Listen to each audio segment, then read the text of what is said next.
Now, you also analyze, I think, and we'll have to talk about it on the fourth segment of our show, that this dumbing down of our culture has something to do also with youth culture and celebrity culture and all of the gadgets that are distracting people from thinking, I guess.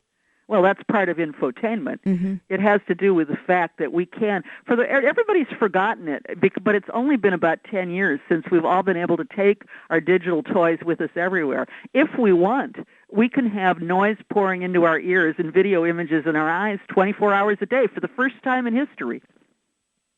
I'm Annie Laurie Gaylor with Dan Barker. We're talking with Susan Jacoby, author of Freethinkers, about her newest book, The Age of American Unreason. We'll continue the conversation on Freethought Radio over Air America Network in just a minute.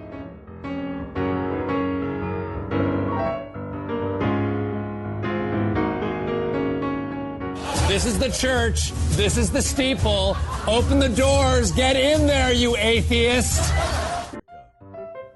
I'm Dan Barker with Annie Laurie Gaylor for Freethought Radio, and we have on the phone with us from New York City journalist and author Susan Jacoby, author of the new book, The Age of American Unreason, talking about why ignorance and unreason are celebrated in the U.S. and what she thinks should be done about that. Now, Susan, you describe yourself as a non-religious person, isn't that right? I'm an atheist. Very good. The Scarlet Letter, atheist. Yes, the Scarlet A. The Scarlet A. Now, I think your book goes a long way toward answering what I've always thought was a mystery. A century ago, in the beginning of the 20th century, and in fact, you quote your uncle, predicting that the 20th century would see a real diminishing of fundamentalism and extremism, and we come into a more tolerance for secularism. And yet we've been surprised in the latter half to see just the opposite happening. And your book seems to suggest that because of a general dumbing down of America, that fundamentalists have taken advantage of this and in another sense have been something of a backlash toward the progress that's made by, for example, by feminist movement. Yes, but I don't think that you haven't really characterized accurately what I've said. In fact, there are not more fundamentalists than there were at the beginning of the century. And as we know, just from recently released surveys by the Pew Forum on Religion and Public Life, which is the authority on all things religious, at the same time that fundamentalism has remained stable but has become politically powerful, there's also been a huge falling away from people's, affiliation with churches. And they aren't all secularists, but the power of traditional religion has also eased. So, I think that's a big fault line in our society. That's part of the culture wars, is that fundamentalism really hasn't grown. Secularism really has increased. But secularists, of course, don't have anything like the power that fundamentalists have because there is no church of secularism. And churches are organized. We aren't. But I think you suggested that your uncle might have been surprised at where we're at today compared to what he thought it would be. Well, like. I think everybody thought not that fundamentalism would stay the same, but that it would really die away. And we know that in America that hasn't happened. It's happened in the other developed countries in the world, but not here. Now, in our 4 minutes remaining for this interview, we were talking during the break about it's important that your book came out this year of all years, the presidential race going on.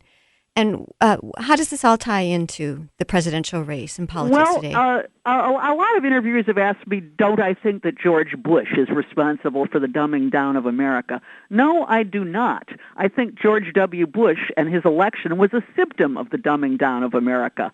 I don't think people with higher standards would have elected a president who can't even talk right.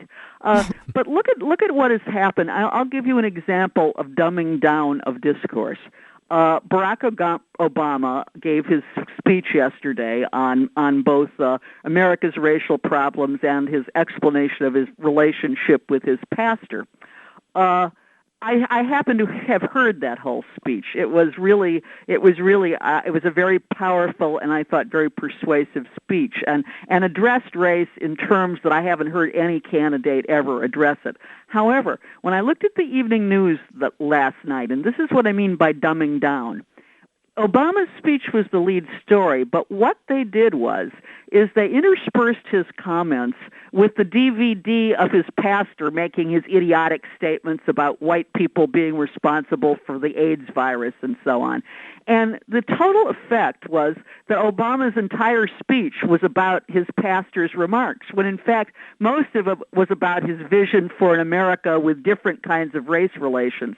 What they did by inserting this DVD is they made his speech look like something quite different from what it really was.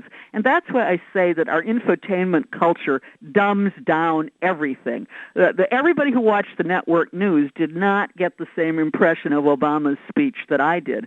And moreover, if you want to talk about anti-intellectualism, the fact that the Clintons in the last month have leveled an attack at Obama because he, quote, speaks too good. And what they've implied is that speaking well is at odds with practical solutions. This, to bring us full circle back to our Enlightenment heritage, is not what the founders of this country thought. The founders of this country were men of both thought and action, and they didn't see any opposition to it. And what we have in America today is the moronic idea that thinking and logic are somehow opposed to actions and practical solutions.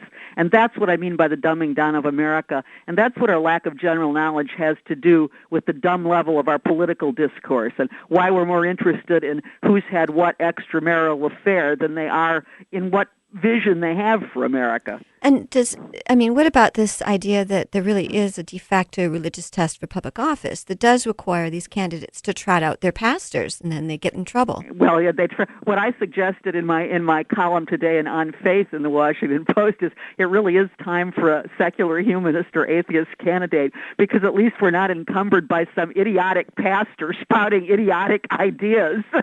And what do you predict for the rest of the presidential race? How is it going to, not who's going to win, but how is this? I have no prediction. I am very much afraid, since I am a liberal and a Democrat. I can admit that here. And everybody who's read anything I write knows. Although I've been very much attacked from the left for saying that a lot of left intellectuals have promoted this anti-rationalism too, which they have. But both the left and the right are responsible for our epidemic of anti-rationalism, extreme left and the extreme right. But I don't know what's going to happen. I'm very afraid that the bitter battle within the Democratic Party will somehow allow the Republicans, who it ought to be a no-brainer this election given the state of the economy and the war in Iraq, but the Democrats are really savaging themselves.